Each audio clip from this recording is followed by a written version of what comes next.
ಸಮಾಜ ಸೇವೆಯಲ್ಲಿ ತನ್ನದೇ ಆದ ಹೆಸರನ್ನು ಹೊಂದಿದ್ದಾರೆ ಪ್ರಗತಿ ಚಾರಿಟೇಬಲ್ ಟ್ರಸ್ಟ್ ಅಧ್ಯಕ್ಷ ಮುನೇಶ್. ಸಮಾಜ ಸೇವೆ ಮಾಡುವ ಮೂಲಕ ರಾಜ್ಯಾದ್ಯಂತ ಚಿರಪರಿಚಿತರಾಗಿದ್ದಾರೆ ಮುನೇಶ್ ಅವರು. ರಾಜ್ಯಾದ್ಯಂತ ಈಗಾಗಲೇ 150 ಸರ್ಕಾರಿ ಶಾಲೆಗಳಿಗೆ ಸುಣ್ಣ ಬಣ್ಣ ಹೊಡೆದು ಕೊಟ್ಟಿರುವ ಕೀರ್ತಿ ಇವರಿಗೆ ಸಲ್ತದೆ. 151ನೇ ಸರ್ಕಾರಿ ಶಾಲೆಯಾಗಿ ಕೆಂಬೋಡಿ ಸರ್ಕಾರಿ ಹಿರಿಯ ಪ್ರಾಥಮಿಕ ಶಾಲೆಗೆ ಸುಣ್ಣ ಬಣ್ಣ ಪೂರ್ತಿಯಾಗಿದೆ. ಆಗಸ್ಟ್ 15 ಸ್ವಾತಂತ್ರ್ಯ ದಿನಾಚರಣೆಗೆ ಕೆಂಬೋಡಿ ಸರ್ಕಾರಿ ಹಿರಿಯ ಪ್ರಾಥಮಿಕ ಶಾಲೆಯ ಸಿಬ್ಬಂದಿಯವರು ಪ್ರಗತಿ ಚಾರಿಟೇಬಲ್ ಟ್ರಸ್ಟ್ ಅಧ್ಯಕ್ಷ ಮುನೇಶ್ ಅವರನ್ನು ಮುಖ್ಯ ಅತಿಥಿಯಾಗಿ ಆಹ್ವಾನಿಸಿ ಮುನೇಶ್ ಅವರಿಗೆ ಸನ್ಮಾನ ಮಾಡುವ ಮೂಲಕ ಕೃತಜ್ಞತೆ ಸಲ್ಲಿಸಿದರು.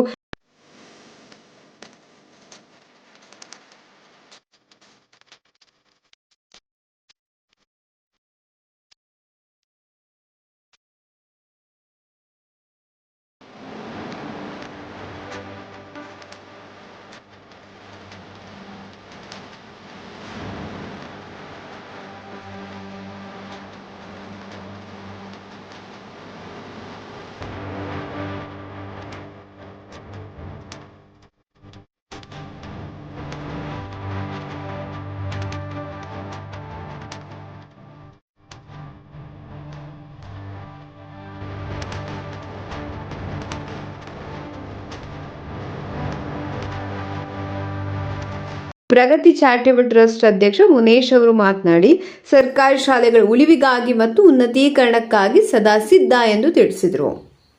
ನಮ್ಮೂರು ಹೆಣ್ಮಗಳಾದಂತಹ ಶಾಂತಮ್ಮನವರು ಈ ಊರಾಗ ಹುಟ್ಟಿ ಬೆಳೆದು ಇಲ್ಲಿ ಓದಿ ಇದೊಂದು ನೆನಪನ್ನು ಕಾಣಿಕೆ ಮಾಡಿದ್ದಾಳೆ. ನಾವು ಯಾವತ್ತೂ ಮರೆಯೋಕೆ ಆಗೋದಿಲ್ಲ. ಇದನ್ನು ಈ ಥರ ಹೇಳಿ ಇವತ್ತೊಂದು ದಿವಸ ನಮ್ಗೆ ಒಂದು ಕಡೆ ಗೌರ್ಮೆಂಟ್ ಹೈಸ್ಕೂಲ್ಗಳಂದರೆ ಖುಷಿ ಆಗ್ತದೆ, ಒಂದು ಕಡೆ ನಮಗೆ ನೋವಾಗ್ತದೆ. 1600 ಶಾಲೆಗಳು ನಾವು ಮುಚ್ಚುವ ಪರಿಸ್ಥಿತಿನಾಗಿದ್ದೀವಿ ಅಂತ ಮೊನ್ನೆ ಪೇಪರ್ನಾಗ ಬಂದಿದೆ. ಸರ್ಕಾರಿ ಶಾಲೆ ಈ ರಾಜ್ಯದಲ್ಲಿ 1600 ಸ್ಕೂಲುಗಳನ್ನು ಮುಚ್ಚುವಂಥ ಸ್ಥಿತಿನಾಗಿದೆ ಅಂತ ಹೇಳ್ತೀವಿ. ನನಗೆ ಎಲ್ಲೋ ಒಂದು ಕಡೆ ಅನ್ನಿಸ್ತದೆ, ಇನ್ನೊಂದು 10 ವರ್ಷದಲ್ಲಿ ಇವು ಕೂಡ ಮುಚ್ಚಿಬಿಡ್ತಾರೆ ಏನೋ ಅನ್ನಿಸ್ತದೆ. ಬಿಡದಿದೆ ಈ 1600 ಶಾಲೆ ಗೌರ್ಮೆಂಟೇ ಕೊಟ್ಟಿರೋದು. 1600 ಶಾಲೆಗಳು ನಾವು ಮುಚ್ಚುವ ಪರಿಸ್ಥಿತಿನಾಗಿದೆ ಅಂತ ಕೊಟ್ಟಿದ್ದಾರೆ. ಇದು ಪರಿಣಾಮಗಳು ಏನಾಗ್ತವೆ, ಎಲ್ಲ ರಾಜಕಾರಣಿಗಳು ಎಲ್ಲ ಅವರ ಸ್ವಂತ ಸ್ಕೂಲ್ಗಳು ಮಾಡ್ಯಂದು ಮಕ್ಳುಗಳ ಶಿಫ್ಟ್ ಮಾಡ್ಯಂದು ಇವತ್ತು ಪಾಪ ಎಂಪ್ಲಾಯೀಸು 1600 ಶಾಲೆ ಅಂದರೆ ಒಂದು 5000 ಜನ ಹೆಣ್ಮಕ್ಳು ಗಂಡು ಮಕ್ಕಳು ಟೀಚರ್ಸ್ ಕೆಲಸ ಅಂದ್ರೆ ಆಗ್ತದೆ. ಇವೆಲ್ಲ ಮಾಡ್ತಾ ಇದ್ರೆ ನಮ್ಗೊಂಥರ ಬೇಜಾರಾಗ್ತದೆ. ಇವತ್ತು ಕೂಡ ನಾವು ಸ್ವತಂತ್ರ ಬಂದ ಮೇಲೆ ಸರ್ಕಾರಿ ಸ್ಕೂಲ್ಗಳ 3 ರೂಮ್, ಈ 2 ರೂಮ್ ಇವತ್ತು ಅವರು ಶ್ಯಾಮ್ಸಂಗ್ನವ್ರ ಕೊಡುಗೆ. ಕಾವೇರಿ ಮೇಡಮ್ನಿದ್ದಾಗ ಅದನ್ನು ಕಟ್ಟಿಕೊಟ್ರು. ಅದರ ರೂಪರೇಖೆ ಹೆಂಗಿದೆಯೋ ಸರ್ಕಾರಿ ಶಾಲೆ 75 ವರ್ಷ ಸರ್ಕಾರ ನಡೆಸಿರೋ ಶಾಲೆ ಅದಕ್ಕೆಲ್ಲ ಒಂದು ರೂಪರೇಖೆ ತರಬೇಕಾದ್ರೆ ಇಂಥ ಮಹಾನೀಯರೆಲ್ಲ ಕೈ ಹಾಕಿದಕ್ಕೋಸ್ಕರ ಹೀಗೆ ಇವ್ರು ದೇವ್ರು ಒಳ್ಳೇದು ಮಾಡಲಿ, ಮುಂದೆ ಎಲ್ಲ ಶಾಲೆಗಳಿಗೆ ಹಿಂಗೆ ಮಾಡಲಿ, ಎಲ್ಲ ಮಾಡಬೇಕು. ಇದು ಪ್ರೈವೇಟ್ನವ್ರು ಕೈ ಹಾಕ್ತಿದ್ರೆ ಸರ್ಕಾರ ಶಾಲೆಗೆ ಉಳಿಯೋದೇ ಇಲ್ಲ, ಸಾಧ್ಯವೇ ಇಲ್ಲ. ಇನ್ನು 10 ವರ್ಷ ಗೌರ್ಮೆಂಟ್ ಶಾಲೆಯಲ್ಲಿ ಯಾವ ಉಳಿತಾವೆ ಇಲ್ಲ ನಮಗಂತೂ ಗ್ಯಾರಂಟಿ ಇಲ್ಲ. ನಾವು ನಿನ್ನೆ ಹಳೆ ಸೋಮಾರ್ನಿಗೆ ಹೋಗಿದ್ವಿ, ನಮ್ಮ ಮುತ್ತೂರು ಹೋಗಿದ್ದೆ, ಒಳಗೆ ದನಗಟ್ಟೆ ಹಾಕಿ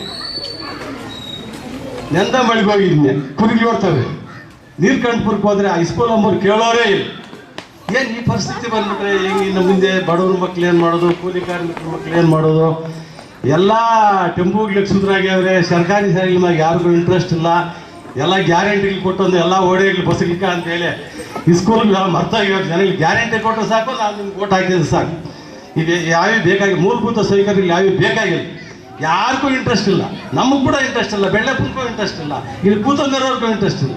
ನಾವು ಓಟ್ ಹಾಕಿದ್ರೆ ಸಾಕು, ಎಲ್ಲ ಮಾಡ್ತಾರಪ್ಪ, ಅಷ್ಟು ಮಾತ್ರ ನೀನು ಮಾಡೋದಿಲ್ಲ, ನಿನ್ಗೆ ಕೊಡೋಕ ಒಗಿಲ್ದ್ರು ಕೂಡ ಯಾಕೆ ಮಾತಾಡ್ತೀನಿ ಅನ್ನೋ ಮಟ್ಟಕ್ಕೆ ಬಂದೈತಿ ಇವತ್ತು ಪರಿಸ್ಥಿತಿ. 1600 ಶಾಲೆ ಅಂದರೆ 5000 ಜನ ಟೀಚರ್ಸು ಬೀದಿ ಪಾಲ. ಅವ್ರ ಪರಿಸ್ಥಿತಿ ಏನು? ನಾವು ಇವೆಲ್ಲ ಮೂಲಭೂತವಾಗಿ ಯೋಚನೆ ಮಾಡಬೇಕು. ಇವೆಲ್ಲ ನಾವು ಮುಂದೆ ಟೆಂಪುಗೆ ಲಕ್ಷದ ಬಿಟ್ಟು ಸ್ಕೂಲ್ಗೆ ಎಲ್ಲ ಮೆರಿಟ್ ಟೀಚರ್ಸ್ ಇಲ್ಲಿ ಇರೋದು. ಇಲ್ಲಿ ಬಿಟ್ಟಿರೋರು ಕುಂಬಾರಹಳ್ಳಿಯಾಗ ಇರೋದು, ಇಲ್ಲಿ ಬಿಟ್ಟಿರೋರು BGS ಆಗಿರೋದು. ಆದರೆ ಎಲ್ಲ ಅದಕ್ಕೆ ಫ್ಯಾಷನ್ ಎಲ್ಲ ಬಣ್ಣ ಹಾಕೋದು, ಅಲ್ಲಿಗೆ ಕಳಿಸ್ಬಿಡೋದು. ಇದು ನಮ್ಗೆ ಲೆಕ್ಕದಾಗೆ ಇಲ್ಲ.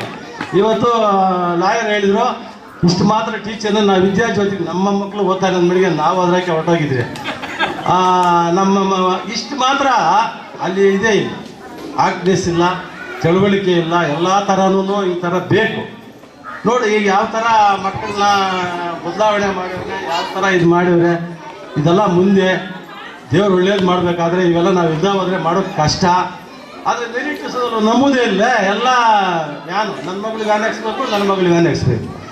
ಏನು ಹಿಂಗೆ ಹೇಗಿದೆ, ನಾವು ಅದೇ ಬಸ್ ಹಾಕೋದು ನೋಡ್ತಾ ಇದ್ದೀವಿ, ನಾವು ಏನು ಮಾಡೋಕ್ಕಾಗಲ್ಲ. ಅದರಿಂದ ಇಂಥ ಮಹನೀಯರು ಇರಲಿಕ್ಕೆ ನೋಡಿ, ಮುಳಬಾಗಿಲು ತಾಲೂಕು ಬಿಟ್ಟು ಇದಕ್ಕೆಲ್ಲ ಮೂಲ ಕಾಲಕರ್ತನೆ ನಮ್ಮ ಊರು ಹೆಣ್ಮಗಳು. ಇವರೆಲ್ಲ ನಮಗೆ ಪರಿಚಯ ಇಲ್ಲ ಪಾಪ. ನೋಡಿ ಅಲ್ಲಿ ಇದ್ದಿದ್ದಕ್ಕೋಸ್ಕರಾಗಿ ಏನೇ ಆಗಲಿ ಊರು ಮನಸ್ಥಿತಿ ಅಂದರೆ ಹಂಗೆ ಇರಬೇಕು. ಎಲ್ಲೋ ಒಂದು ಕಡೆ ದೇವರೆಲ್ಲ ಮುಖ್ಯ, ನಮ್ಗೆ ದೇವರ ಗುಡಿಯಾಗ ಪೂಜೆ ಮಾಡೋರೇ ಮುಖ್ಯ. ಅವರು ಅಲ್ಲಿ ಕರ್ಕೊಂಬಂದು ನಮ್ಗೆ ಪರಿಚಯ ಮಾಡಿ ಇದೆಲ್ಲ ಇದು ಮಾಡಿ ಆಯಮ್ನ ಮಾಡೋಳೆ, ಆಯಮ್ನ ದೇವ್ರು ಒಳ್ಳೇದು ಮಾಡಲಿ. ಇವ್ರಿಗೆ ಕೂಡ ಇನ್ನು ಮುಂದೆ ಎಲ್ಲ ಎಲ್ಲಿ ಪೂರ್ತಿ ನಿಂತೋಗಿದೆ ಅದಕ್ಕೆಲ್ಲ ಸ್ವಲ್ಪ ಇವೆಲ್ಲ ಹೆಲ್ಪ್ ಮಾಡಬೇಕು. ನಮ್ಮದೇನು ಅಷ್ಟು ಮಾತ್ರ ಮಾಡಿದೆ. ಆಮೇಲೆ ಮೇಡಮ್ನವ್ರು ಬಂದವರು ಸಮಾಜ ಕಲ್ಯಾಣ ಕೆಂಬೋಡಿ ಸ್ಕೂಲಾಗಿ ಯಾರು ಸ್ಕೂಲ್ಗೆ ಮಕ್ಕಳು ಸೇರಿಸ್ತಾರೆ ಬೇರೆ ಇದು ಇನ್ನೂ ಮುಂದುವರಿಬೇಕು. ಪೂರ್ ಫ್ಯಾಮಿಲಿಗಳು ಬಾರ್ಡ್ರ್ ಡೆವಲಪ್ಮೆಂಟ್ ಆಗಿ ಪೂರ್ ಫ್ಯಾಮಿಲಿಗೆ ಇದ್ದಾಗೆ ನಮ್ಮದು ಸ್ವಲ್ಪ ಪರವಾಗಿಲ್ಲ. ಈ ಟೌನ್ ಸುತ್ತೂರಲ್ಲಿ ಭಾಳ ತೊಂದರೆಯಾಗವೆ.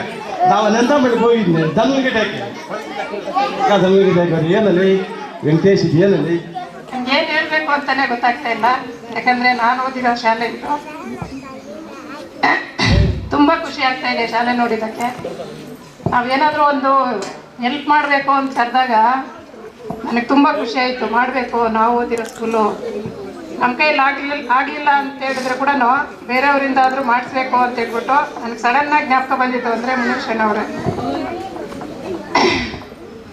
ಅಲ್ಲಿ ಮೀಟಿಂಗ್ ಮಾಡಿದ ತಕ್ಷಣವೇ ನನಗೆ ಸಡನ್ನಾಗಿ ಜ್ಞಾಪಕ ಬಂದಿತ್ತು ಮುನೀಶಣ್ಣವ್ರೆ. ತಕ್ಷಣ ಕಾಲ್ ಮಾಡಿದೆ.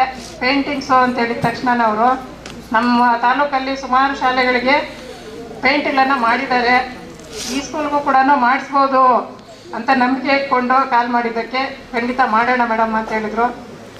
ಅದೇ ರೀತಿಯಾಗಿ ಅವ್ರು ಏನು ನುಡಿದಂತೆ ನಡ್ಕೊಂಡಿದ್ದಾರೆ ಎಲ್ಲ ಕೂಡ. ಅವರು ಮೂರ್ತಿ ಚಿಕ್ಕದಾದರೂ ಕೀರ್ತಿ ದೊಡ್ಡದು ಅಂತ ಹೇಳ್ಬಿಟ್ಟು ನಾಣ್ಣುಡಿನೇ ಇದೆ. ಅದೇ ರೀತಿ ಎಲ್ಲ ಕಡೆಗೂ ಕೂಡ ಅವ್ರು ಯಾರೇ ಏನೇ ಕೇಳಿದ್ರು ಕೂಡ ಇಲ್ಲ ಅಂದಿರ ಮಕ್ಕಳಿಗೆ ಎಲ್ಲ ಸರ್ಕಾರಿ ಶಾಲೆಯಲ್ಲಿ ಓದ್ತಾ ಇರ್ತಕ್ಕಂಥ ಮಕ್ಕಳು ಬಡ ಮಕ್ಕಳು ಅಂತ ಹೇಳ್ಬಿಟ್ಟು ಫಸ್ಟು ಸರ್ಕಾರಿ ಶಾಲೆ ಮುಂದೆ ಬರಬೇಕು ಅಂತ ಹೇಳ್ಬಿಟ್ಟು ಮಕ್ಕಳಿಗೆ ಸ್ಟೇಷನರಿ ಐಟಮ್ಸಿಂದ ಬುಕ್ಕು, ಪೆನ್ನು, ಪೆನ್ಸಿಲ್ಲು, ಸಮವಸ್ತ್ರಗಳಿಂದ ಎಲ್ಲ ಕೂಡ ವಿತರಣೆ ಮಾಡ್ತಾ ಬಂದಿದ್ದಾರೆ. ಅವ್ರಿಗೆ ದೇವರು ಚೆನ್ನಾಗಿಟ್ಟಿರಲಿ. ಇನ್ನು ಮುಂದೆ ಸರ್ಕಾರಿ ಶಾಲೆಗಳಿಗೆ ಇನ್ನೂ ಏನೇನು ಬೇಕೋ ಎಲ್ಲವನ್ನು ಕೂಡ ಕೊಡುವಂಥ ಭಾಗ್ಯ ಸಿಗಲಿ ಅವ್ರಿಗೆ. ಮತ್ತು ನಮ್ಮನ್ನು ಕರೆದು ಇಲ್ಲಿ ಸಮಾರಂಭಕ್ಕೆ ಬರಬೇಕು ಅಂತ ಹೇಳ್ಬಿಟ್ಟು ನಮ್ಮನ್ನು ಕರೆದು ಒಂದು ಸನ್ಮಾನವನ್ನು ಮಾಡಿದ್ದಾರೆ. ಅವ್ರಿಗೆ ಧನ್ಯವಾದಗಳನ್ನು ಹೇಳ್ತಾ, ನಾನು ನನ್ನ ಶಾಲೆಯಲ್ಲಿ ಒಂದು ಸಮಾರಂಭಕ್ಕೆ ಹೇಳ್ತೀರ ನಾನು ಹೋಗ್ಬೇಕು ಸರ್, ನಿಮಗೆ ಕೆಂಬೋಡಿ ಶಾಲೆಗೆ ಹೋಗಬೇಕು ಅಂತ ಹೇಳಿದ್ದಕ್ಕೆ ಸರ್ ಹೋಗಿ ಬನ್ನಿ ಮೇಡಮ್ ಅಂತ ಹೇಳ್ಬಿಟ್ಟು ಕಳಿಸಿದ್ದಾರೆ. ಅದಕ್ಕೆ ಈ ಒಂದು ಕಾರ್ಯಕ್ರಮಕ್ಕೆ ಬರಮಾಡಿಕೊಂಡು ನಮಗೆ ಒಂದು ಇದೆಲ್ಲ ಸನ್ಮಾನವನ್ನು ಮಾಡಿದ್ದಕ್ಕೆ ಎಲ್ಲರಿಗೂ ಧನ್ಯವಾದವನ್ನು ತಿಳಿಸ್ತಾ ನನ್ನ ಈ ಮಾತನ್ನು ಮುಗಿಸ್ತಾ